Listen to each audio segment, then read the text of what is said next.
You. In the blue jersey. Name. Michael, in a blue basketball jersey, paused, holding the ball. His brows lifted slightly, but he stayed calm. Michael, what's the issue, officer? O'Reilly stepped closer, his younger partner, tense-faced, trailing behind. We got a call from the bank. Someone suspicious, with a black bag, in athletic gear. Description matches. Show us your ID. Michael felt a spark of anger flare in his chest, but his face remained steady. He slowly set the ball down and raised his hands to show he was no threat. I was at the bank, picking up documents. It's all legit. My ID's in my bag. I can get it. Don't move, O'Reilly snapped. Bag on the ground. Slowly. The guys on the court fell silent.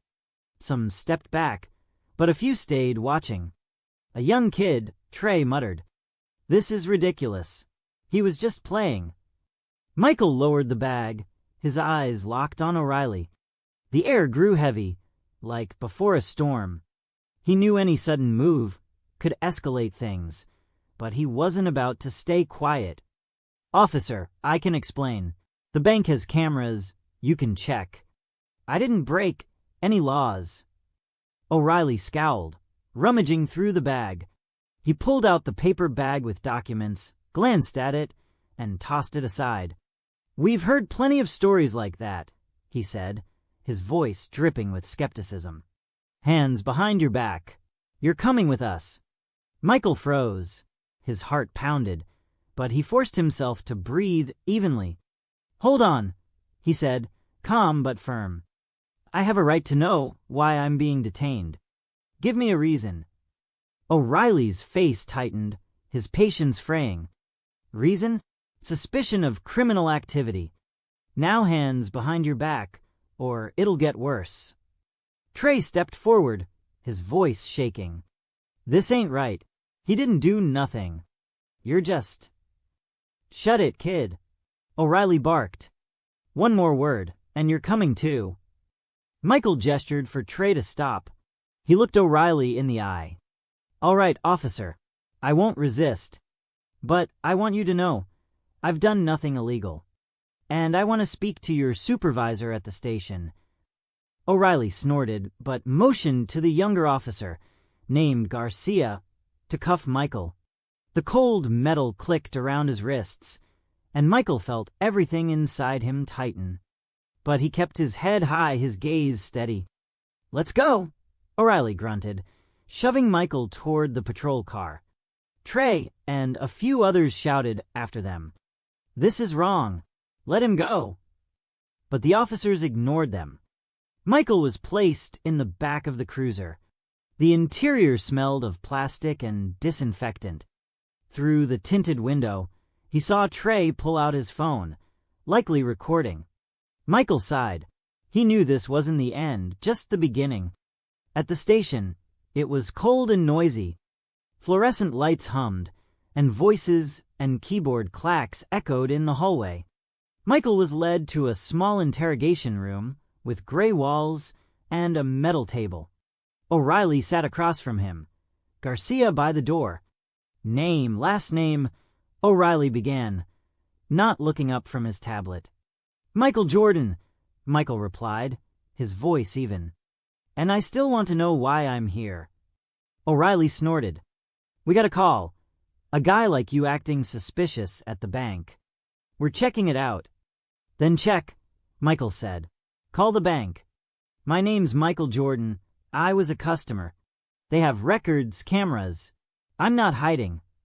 O'Reilly scowled but nodded to Garcia to contact dispatch. Michael sat, feeling the cuffs dig into his wrists. The room smelled of stale coffee grounds and metal. He knew his words might not sway O'Reilly, but he wasn't going to stay silent. "Officer," he said, locking eyes with O'Reilly, "I get that you're doing your job, but you detained me without evidence. If I'm not guilty, I deserve an apology. And I want to talk about why calls like this target people who look like me." O'Reilly froze, his fingers hovering over the tablet. Garcia, returning, said quietly, "The bank confirms he was there. No violations." "The bank confirmed you were there," O'Reilly finally said, his voice gruff but tinged with uncertainty. "But that doesn't mean you're in the clear. We're waiting for more info." Michael tilted his head, his eyes narrowing. "More info? Officer, you detained me based on a call with no evidence. I'm sitting here in cuffs, even though the bank verified my story. So what else do you need?" O'Reilly leaned back, a faint smirk playing on his lips. "Don't get worked up, kid. We're doing our job. People like you often think they can pull one over on us." "People like me?" Michael repeated slowly, his voice quieter but laced with steel. "Explain what you mean." Garcia coughed, glancing nervously at O'Reilly, but the older officer ignored him. "You know what I mean," O'Reilly snapped. "We get calls, we respond. It's not our job to decide who looks suspicious. We keep order." Michael took a deep breath, quelling the urge to stand. He knew any outburst could be used against him. Instead, he spoke, his voice steady but piercing. "Order? You stormed onto a basketball court where I was playing with friends, accused me of a crime with no basis, and brought me here. That's not order, officer. That's bias. And I want to speak to your supervisor." O'Reilly snorted, but a flicker of doubt crossed his eyes. He stood, tossing the tablet onto the table. "Want to complain? Fine, sit here and think about it. We're in no rush." He nodded to Garcia, and they left, the door slamming shut with a loud click. Michael was alone. In the silence, the buzzing lights felt almost unbearable. He closed his eyes, trying to gather his thoughts. Memories swirled. The court, the guy's shouts, the cold cuffs. But worst of all were O'Reilly's words. "People like you." They cut like a blade. Outside, footsteps and muffled voices broke the quiet. Michael tensed, waiting. The door opened and a new man entered, middle-aged, in civilian clothes, dark pants, and a white shirt. His badge identified him as Sergeant Kelly, shift supervisor. O'Reilly stood behind him, arms crossed, face grim. "Mr. Jordan?" Kelly sat down, his tone professional but not hostile. "I've been briefed. Tell me your side." Michael glanced at O'Reilly, then back at Kelly. "I left the bank after picking up documents. Went to the basketball court to play. 20 minutes later, officers showed up, accused me of suspicious behavior, and brought me here. The bank confirmed I was a customer, but I'm still in cuffs, and no one's explained why." Kelly nodded, his gaze attentive. "I hear you. The call came from a bank employee who thought you acted oddly. We're required to respond." "Oddly?" Michael raised an eyebrow. "I stood in line like everyone else. Filled out forms, took my papers, and left. What's odd about that?" Kelly sighed, rubbing his temple. "Sometimes people jump to conclusions. We're looking into it." "Jump to conclusions," Michael echoed, his voice sharper. "Sergeant, I'm a black man in athletic clothes. That's why the call was made. And you know it." Silence fell. O'Reilly shifted, his jaw clenching. Kelly glanced at him, then back at Michael. "Mr. Jordan, I understand your frustration, but we have procedures. Procedures that let you detain people without evidence." Michael cut in. "I want to know who made the call and why. And I want these cuffs off. Now." Kelly frowned but nodded. "Take off the cuffs," he told O'Reilly. O'Reilly reluctantly approached and unlocked the cuffs. Michael rubbed his wrists, feeling the blood flow back. But the tension in the room didn't ease. "We're not done," O'Reilly said, his voice low and menacing. "If anything comes up, we'll find you." "I'm not running," Michael replied, his gaze icy. "But I want you to remember this conversation, and I want an official complaint filed against your actions." Kelly stood, his tone turning formal. "You can file a complaint. I'll get you the forms. But I suggest you calm down, Mr. Jordan. Emotions won't help here." "I'm calm," Michael said, his voice like iron. "But I won't stay silent. You detained an innocent man. And this isn't just my problem. It's a problem with your system." Kelly didn't respond. He nodded to O'Reilly and they left, leaving Michael with a stack of complaint forms. As the door closed, Michael felt a new resolve rising in his chest. This wouldn't end here. He knew his words had planted a seed of doubt in Garcia, maybe even Kelly. But O'Reilly was different. His biases ran deep, and he wouldn't back down. The door opened, and Sergeant Kelly entered, holding a folder of documents. His face was tired, but his eyes were alert. "Mr. Jordan, we've finished our checks," he said, sitting down. "The bank confirmed your story, and we have no grounds to hold you. You're free to go." Michael nodded, but didn't rise. His gaze was sharp. "Thank you, Sergeant, but this isn't over. I want to know who made the call and why. And I'm filing a complaint against Officer O'Reilly.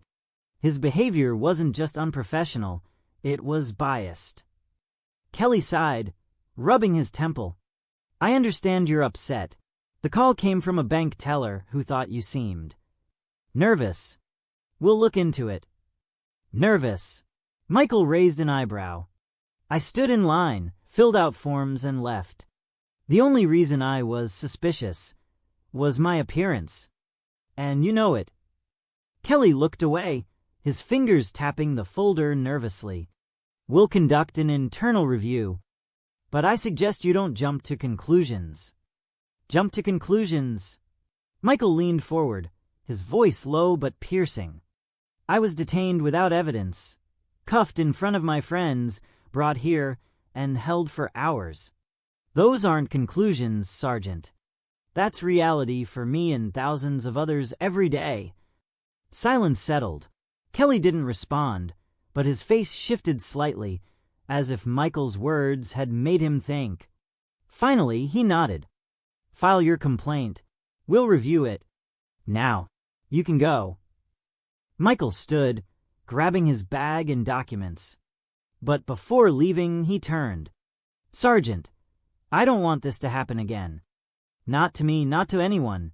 If your system allows this, it needs to change. And I won't stop until it does." Kelly said nothing, but his gaze grew heavier. Michael walked out, feeling the tension in his chest give way to a new strength. He knew this was just the start. The next day, the sun scorched Pittsburgh relentlessly. Michael stood on the same basketball court where it all began. The air smelled of asphalt and pine needles from the park.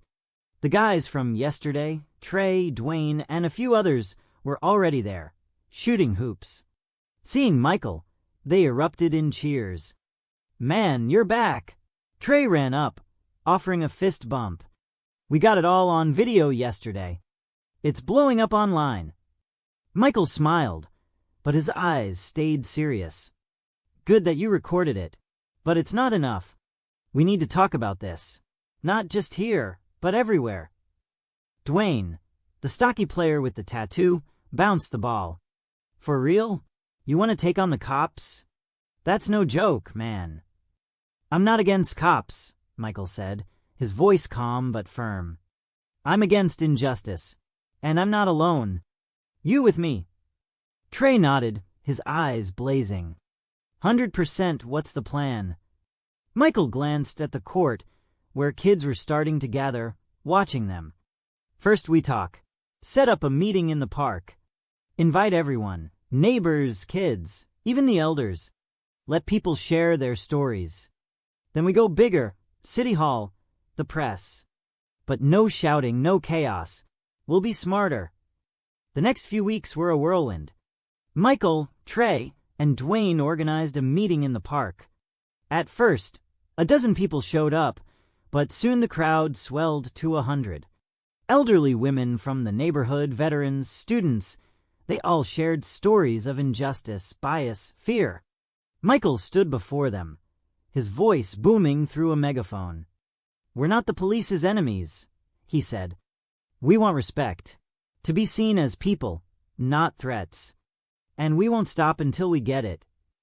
In the crowd was Ellen, a 62-year-old retired teacher who lived nearby. Her son had once faced similar treatment from police. Listening to Michael, she felt hope bloom in her chest. "This young man, he's not afraid," she whispered to her friend. "And he's right. We need to stand together." Trey's video from the court went viral. Local news picked up the story, and soon Michael was giving an interview on KDKA.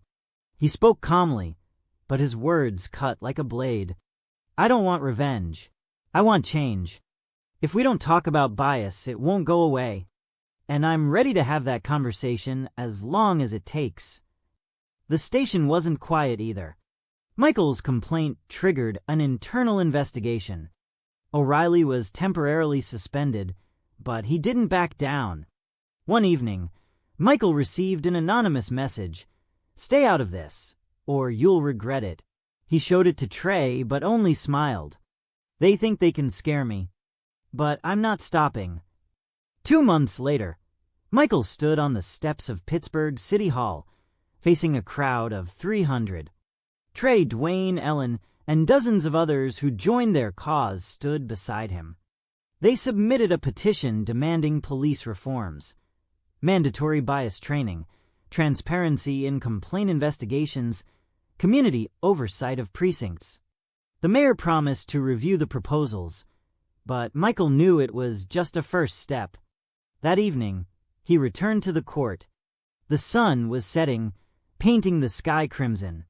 The guys were shooting hoops, kids laughed, and guitar music drifted from the park. Michael sat on a bench, feeling exhaustion mix with quiet joy. He hadn't changed the system overnight. O'Reilly was still out there, maybe nursing a grudge. But Michael saw change. In people's eyes, their words, the way Trey now held his head high, sharing his story. Ellen approached, holding a plastic cup of lemonade. "You did good, Michael," she said, her voice trembling with emotion. "My son, he'd be proud." Michael smiled, taking the cup. "Thanks, Ellen, but it's not my win. It's ours." He looked at the court, where Trey slammed a ball into the hoop, the crowd erupting in cheers. Michael knew the fight wasn't over. But every step, every conversation, every person who joined was proof that change was possible. And that evening, under the crimson sky, that was enough.